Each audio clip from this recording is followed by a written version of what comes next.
Paper 92. The later evolution of religion. And possessed a religion of natural origin as a part of his evolutionary experience long before any systematic revelations were made on Urantia. But this religion of natural origin was, in itself, the product of man's superanimal endowments. Evolutionary religion arose slowly throughout the millenniums of mankind's experiential career through the ministry of the following influences operating within and impinging upon savage, barbarian, and civilized man. 1. The adjutant of worship, the appearance in animal consciousness of superanimal potentials for reality perception. This might be termed the primordial human instinct for deity. 2. The adjutant of wisdom, the manifestation in a worshipful mind of the tendency to direct its adoration in higher channels of expression and toward ever-expanding concepts of deity reality. 3. The Holy Spirit, this is the initial supermind bestowal, and it unfailingly appears in all bona fide human personalities. This ministry to a worship-craving and wisdom-desiring mind creates the capacity to self-realize the postulate of human survival, both in theologic concept and as an actual and factual personality experience.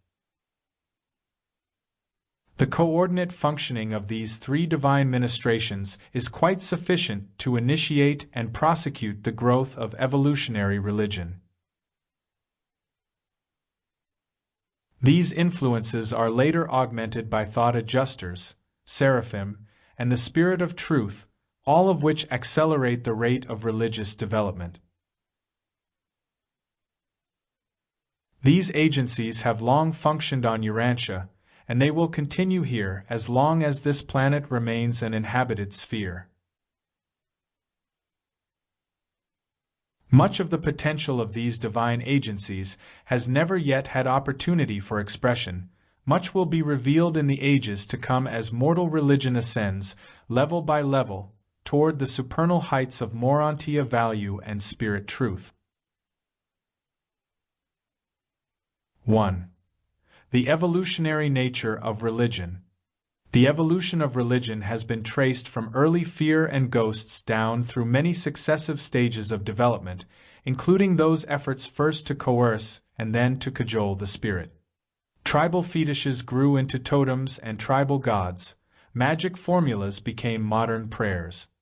Circumcision, at first a sacrifice, became a hygienic procedure. Religion progressed from nature worship up through ghost worship to fetishism throughout the savage childhood of the races. With the dawn of civilization, the human race espoused the more mystic and symbolic beliefs, while now, with approaching maturity, mankind is ripening for the appreciation of real religion, even a beginning of the revelation of truth itself. Religion arises as a biologic reaction of mind to spiritual beliefs and the environment. It is the last thing to perish or change in a race.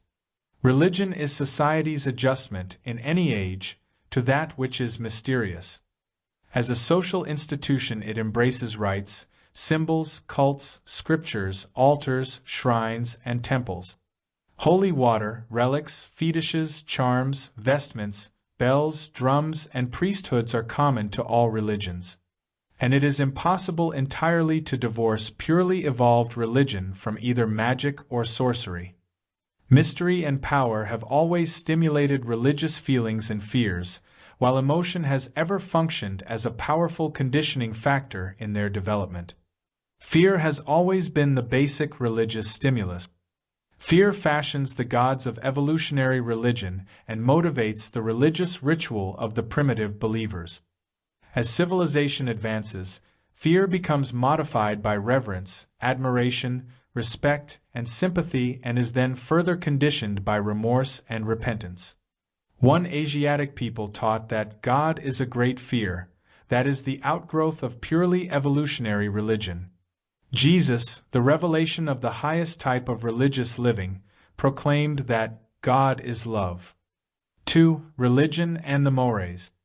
Religion is the most rigid and unyielding of all human institutions, but it does tardily adjust to changing society. Eventually, evolutionary religion does reflect the changing mores, which, in turn, may have been affected by revealed religion. Slowly, surely, but grudgingly does religion, worship, follow in the wake of wisdom, knowledge directed by experiential reason and illuminated by divine revelation. Religion clings to the mores, that which was as ancient and supposedly sacred. For this reason and no other, stone implements persisted long into the age of bronze and iron. This statement is of record. And if you will make me an altar of stone, you shall not build it of hewn stone, for, if you use your tools in making it, you have polluted it. Even today, the Hindus kindle their altar fires by using a primitive fire drill. In the course of evolutionary religion, novelty has always been regarded as sacrilege. The sacrament must consist, not of new and manufactured food, but of the most primitive of viands, the flesh roasted with fire and unleavened bread served with bitter herbs. All types of social usage and even legal procedures cling to the old forms. When modern man wonders at the presentation of so much in the scriptures of different religions that may be regarded as obscene, he should pause to consider that passing generations have feared to eliminate what their ancestors deemed to be holy and sacred. A great deal that one generation might look upon as obscene, preceding generations have considered a part of their accepted mores, even as approved religious rituals.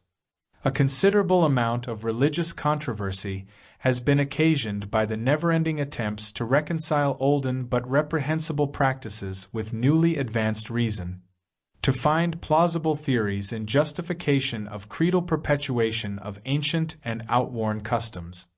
But it is only foolish to attempt the too sudden acceleration of religious growth.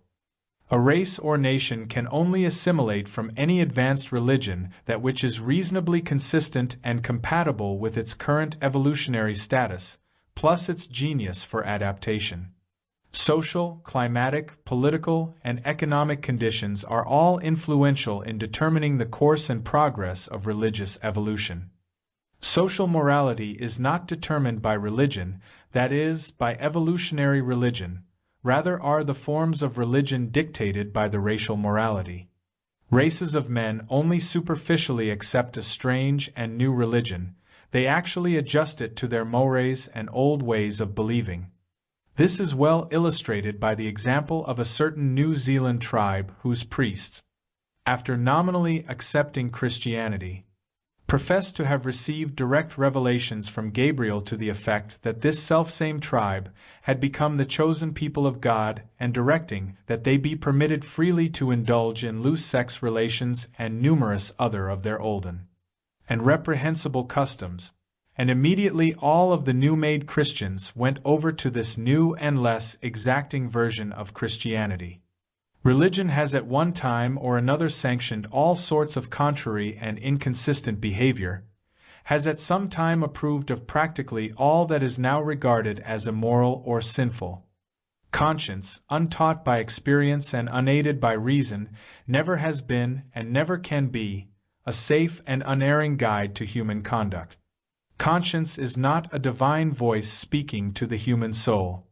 It is merely the sum total of the moral and ethical content of the mores of any current stage of existence. It simply represents the humanly conceived ideal of reaction in any given set of circumstances. 3. The nature of evolutionary religion. The study of human religion is the examination of the fossil-bearing social strata of past ages. The mores of the anthropomorphic gods are a truthful reflection of the morals of the men who first conceived such deities. Ancient religions and mythology faithfully portray the beliefs and traditions of peoples long since lost in obscurity. These olden cult practices persist alongside newer economic customs and social evolutions and, of course, appear grossly inconsistent. The remnants of the cult present a true picture of the racial religions of the past. Always remember, the cults are formed not to discover truth, but rather to promulgate their creeds. Religion has always been largely a matter of rites, rituals, observances, ceremonies, and dogmas. It has usually become tainted with that persistently mischief-making error, the chosen people delusion. The cardinal religious ideas of incantation, inspiration, revelation, propitiation, repentance, atonement, intercession, sacrifice, prayer, confession, worship, survival after death, sacrament, ritual, ransom, salvation, redemption, covenant, uncleanness, purification, prophecy, original sin, they all go back to the early times of primordial ghost fear. Primitive religion is nothing more nor less than the struggle for material existence extended to embrace existence beyond the grave. The observances of such a creed represented the extension of the self-maintenance struggle into the domain of an imagined ghost spirit world. But when tempted to criticize evolutionary religion, be careful. Remember, that is what happened, it is a historical fact. And further recall that the power of any idea lies, not in its certainty or truth, but rather in the vividness of its human appeal. Evolutionary religion makes no provision for change or revision. Unlike science, it does not provide for its own progressive correction. Evolved religion commands respect because its followers believe it is the truth. The faith once delivered to the saints must, in theory, be both final and infallible. The cult resists development because real progress is certain to modify or destroy the cult itself. Therefore must revision always be forced upon it. Only two influences can modify and uplift the dogmas of natural religion: the pressure of the slowly advancing mores and the periodic illumination of epical revelation. And it is not strange that progress was slow. In ancient days, to be progressive or inventive meant to be killed as a sorcerer. The cult advances slowly in generation epochs and age-long cycles. But it does move forward. Evolutionary belief in ghosts laid the foundation for a philosophy of revealed religion which will eventually destroy the superstition of its origin. Religion has handicapped social development in many ways, but without religion there would have been no enduring morality nor ethics, no worthwhile civilization. Religion enmothered much non-religious culture. Sculpture originated in idol-making, architecture in temple-building, poetry in incantations, music in worship chants, drama in the acting for spirit guidance, and dancing in the seasonal worship festivals. But while calling attention to the fact that religion was essential to the development and preservation of civilization, it should be recorded that natural religion has also done much to cripple and handicap the very civilization which it otherwise fostered and maintained. Religion has hampered industrial activities and economic development. It has been wasteful of labor and has squandered capital. It has not always been helpful to the family. It has not adequately fostered peace and goodwill. It has sometimes neglected education and retarded science. It has unduly impoverished life for the pretended enrichment of death. Evolutionary religion, human religion, has indeed been guilty of all these and many more mistakes, errors, and blunders. Nevertheless, it did maintain cultural ethics, civilized morality, and social coherence, and made it possible for later revealed religion to compensate for these many evolutionary shortcomings. Evolutionary religion has been man's most expensive but incomparably effective institution. Human religion can be justified only in the light of evolutionary civilization. If man were not the ascendant product of animal evolution, then would such a course of religious development stand without justification. Religion facilitated the accumulation of capital, it fostered work of certain kinds, the leisure of the priests promoted art and knowledge. The race, in the end, gained much as a result of all these early errors in ethical technique. The shamans, honest and dishonest, were terribly expensive, but they were worth all they cost. The learned professions and science itself emerged from the parasitical priesthood. Religion fostered civilization and provided societal continuity. It has been the moral police force of all time. Religion provided that human discipline and self-control which made wisdom possible. Religion is the efficient scourge of evolution which ruthlessly drives indolent and suffering humanity from its natural state of intellectual inertia forward and upward to the higher levels of reason and wisdom. And this sacred heritage of animal ascent, evolutionary religion, must ever continue to be refined and ennobled by the continuous censorship of revealed religion and by the fiery furnace of genuine science. 4. The gift of revelation. Revelation is evolutionary but always progressive. Down through the ages of a world's history, the revelations of religion are ever expanding and successively more enlightening.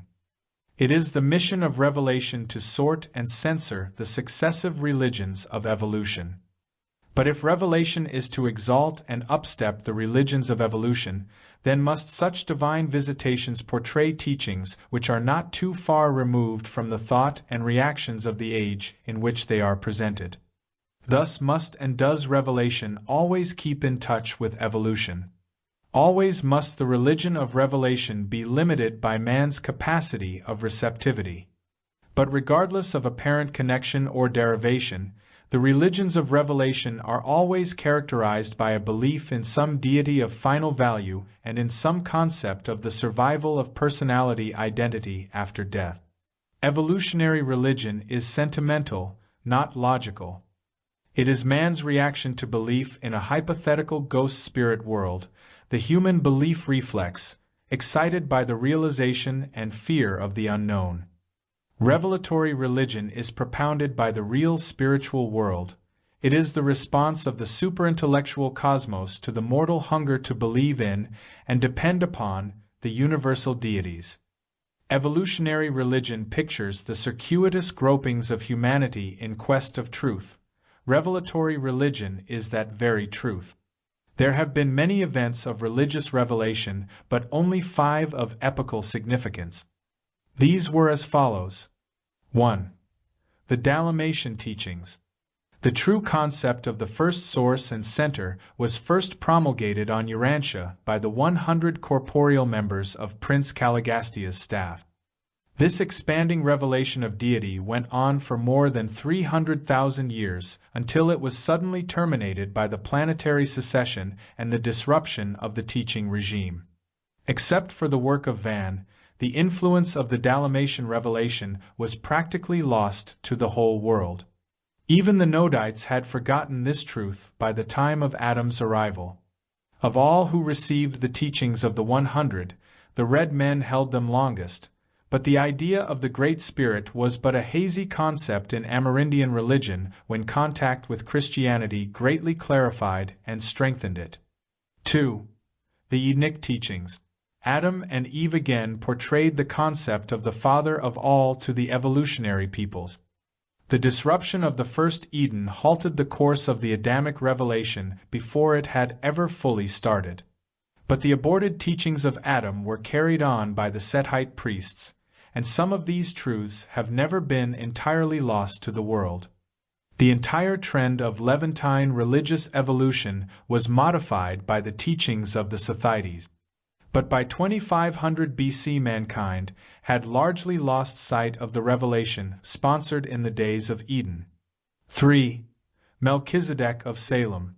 This emergency son of Nebadon inaugurated the third revelation of truth on Urantia. The cardinal precepts of his teachings were trust and faith. He taught trust in the omnipotent beneficence of God and proclaimed that faith was the act by which men earned God's favor. His teachings gradually commingled with the beliefs and practices of various evolutionary religions and finally developed into those theologic systems present on Urantia at the opening of the first millennium after Christ.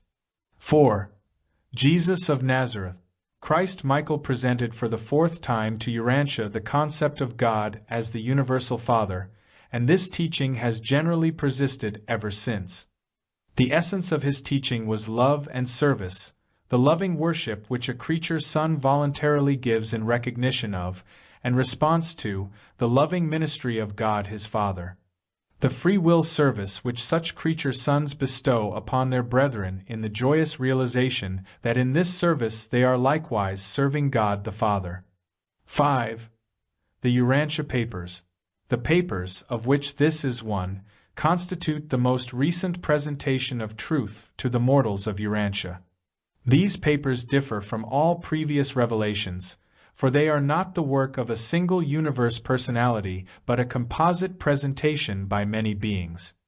But no revelation short of the attainment of the Universal Father can ever be complete. All other celestial ministrations are no more than partial, transient, and practically adapted to local conditions in time and space. While such admissions as this may possibly detract from the immediate force and authority of all revelations, the time has arrived on Urantia when it is advisable to make such frank statements, even at the risk of weakening the future influence and authority of this, the most recent of the revelations of truth to the mortal races of Urantia. 5. The Great Religious Leaders. In evolutionary religion, the gods are conceived to exist in the likeness of man's image. In revelatory religion, men are taught that they are God's sons, even fashioned in the finite image of divinity. In the synthesized beliefs compounded from the teachings of revelation and the products of evolution, the God concept is a blend of 1. The pre-existent ideas of the evolutionary cult. 2. The sublime ideals of revealed religion. 3. The personal viewpoints of the great religious leaders, the prophets and teachers of mankind. Most great religious epochs have been inaugurated by the life and teachings of some outstanding personality. Leadership has originated a majority of the worthwhile moral movements of history.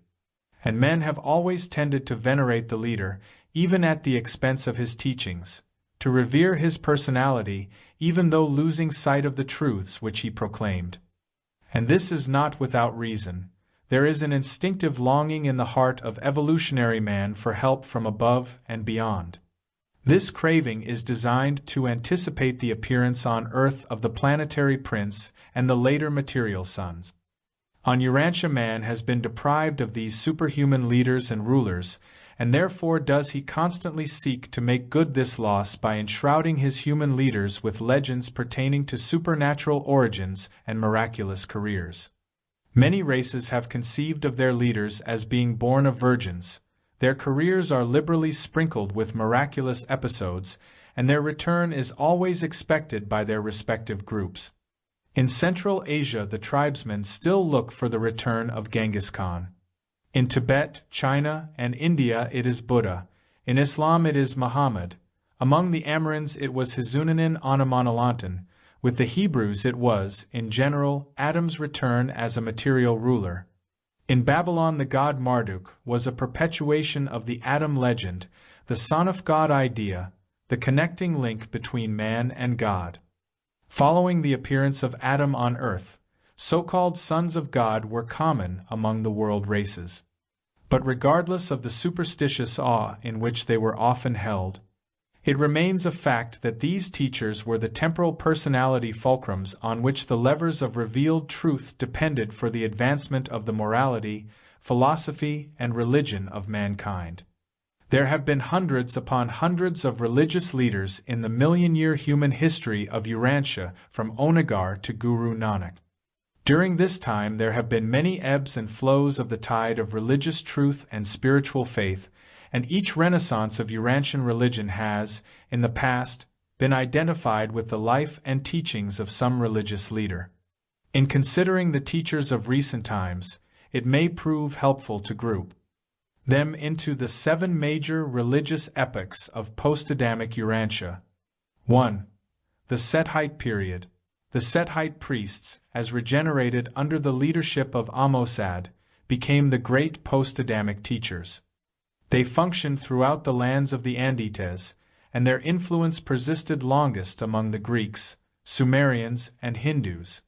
Among the latter they have continued to the present time as the Brahmins of the Hindu faith. The Sethites and their followers never entirely lost the Trinity concept revealed by Adam. 2. Era of the Melchizedek missionaries.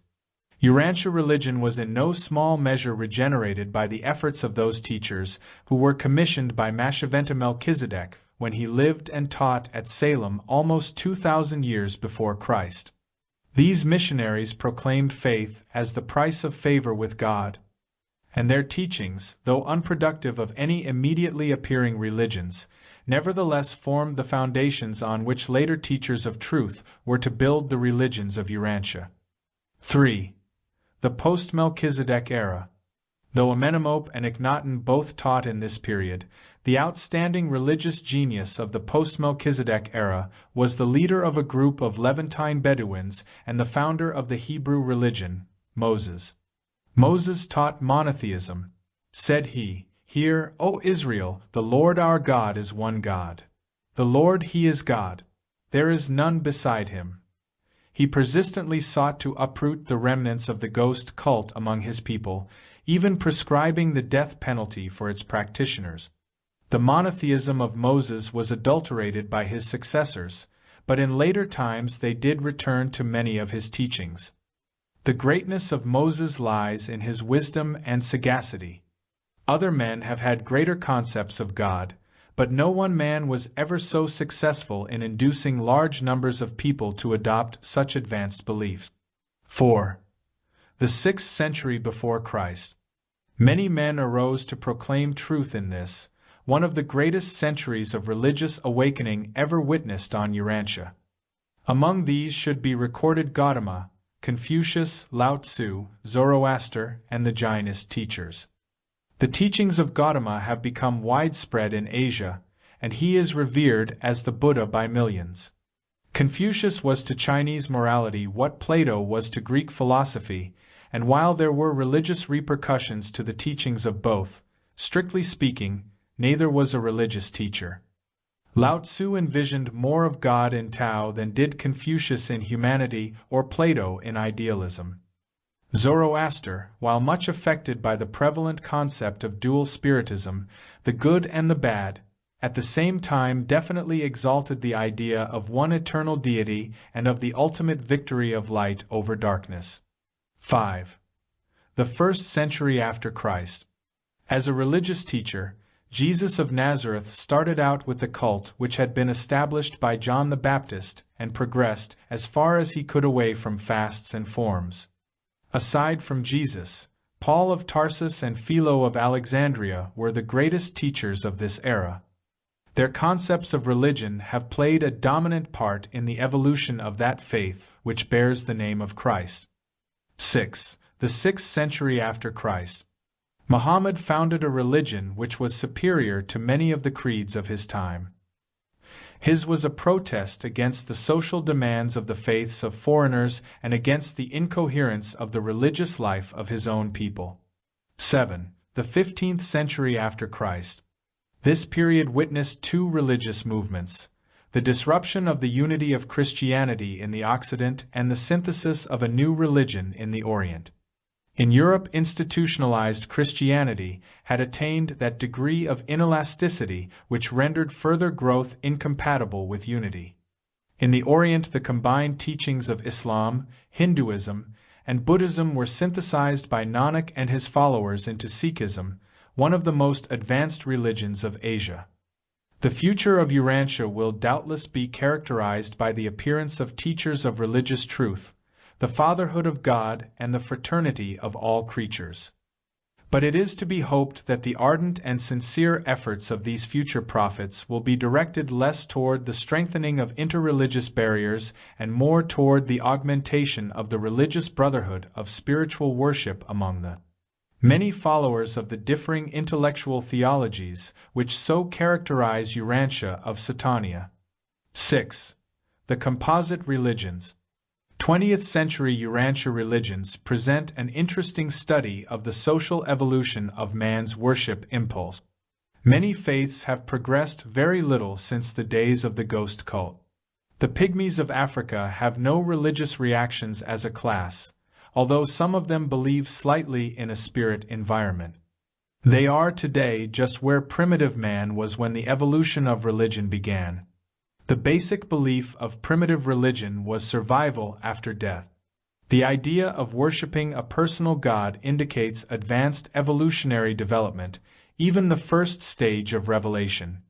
The Dayaks have evolved only the most primitive religious practices. The comparatively recent Eskimos and Amerinds had very meager concepts of God. They believed in ghosts and had an indefinite idea of survival of some sort after death. Present-day native Australians have only a ghost fear, dread of the dark, and a crude ancestor veneration. The Zulus are just evolving a religion of ghost fear and sacrifice. Many African tribes, except through missionary work of Christians and Mohammedans, are not yet beyond the fetish stage of religious evolution. But some groups have long held to the idea of monotheism, like the one-time Thracians, who also believed in immortality. On Urantia, evolutionary and revelatory religion are progressing side by side while they blend and coalesce into the diversified theologic systems found in the world in the times of the indictment of these papers. These religions, the religions of 20th century Urantia, may be enumerated as follows. 1. Hinduism, the most ancient. 2. The Hebrew religion. 3. Buddhism. 4. The Confucian teachings. 5. The Taoist belief. 6. Zoroastrianism. 7. Shinto. 8. Jainism. 9. Christianity. 10. Islam. 11. Sikhism, the most recent. The most advanced religions of ancient times were Judaism and Hinduism, and each respectively has greatly influenced the course of religious development in Orient and Occident. Both Hindus and Hebrews believed that their religions were inspired and revealed, and they believed all others to be decadent forms of the one true faith. India is divided among Hindu, Sikh, Mohammedan, and Jain, each picturing God, man, and the universe as these are variously conceived. China follows the Taoist and the Confucian teachings. Shinto is revered in Japan. The great international, interracial faiths are the Hebraic, Buddhist, Christian, and Islamic. Buddhism stretches from Ceylon and Burma through Tibet and China to Japan. It has shown an adaptability to the mores of many peoples that has been equaled only by Christianity. The Hebrew religion encompasses the philosophic transition from polytheism to monotheism. It is an evolutionary link between the religions of evolution and the religions of revelation. The Hebrews were the only Western people to follow their early evolutionary gods straight through to the God of revelation. But this truth never became widely accepted until the days of Isaiah, who once again taught the blended idea of a racial deity combined with a universal creator. O Lord of hosts, God of Israel, you are God, even you alone. You have made heaven and earth. At one time the hope of the survival of Occidental civilization lay in the sublime Hebraic concepts of goodness and the advanced Hellenic concepts of beauty. The Christian religion is the religion about the life and teachings of Christ based upon the theology of Judaism, modified further through the assimilation of certain Zoroastrian teachings and Greek philosophy, and formulated primarily by three individuals, Philo, Peter, and Paul. It has passed through many phases of evolution since the time of Paul and has become so thoroughly occidentalized that many non-European peoples very naturally look upon Christianity as a strange revelation of a strange God and for strangers. Islam is the religio-cultural connective of North Africa, the Levant, and southeastern Asia. It was Jewish theology in connection with the later Christian teachings that made Islam monotheistic. The followers of Muhammad stumbled at the advanced teachings of the Trinity. They could not comprehend the doctrine of three divine personalities and one deity. It is always difficult to induce evolutionary minds suddenly to accept advanced revealed truth. Man is an evolutionary creature and in the main must get his religion by evolutionary technique.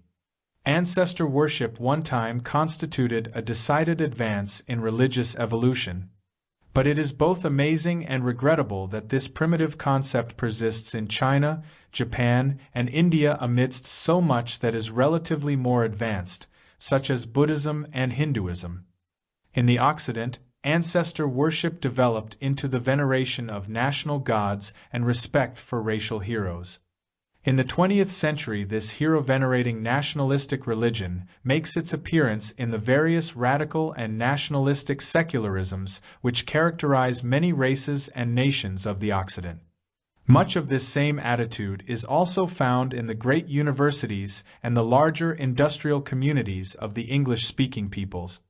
Not very different from these concepts is the idea that religion is but a shared quest of the good life. The national religions are nothing more than a reversion to the early Roman emperor worship and to Shinto, worship of the state in the imperial family. 7. The further evolution of religion. Religion can never become a scientific fact.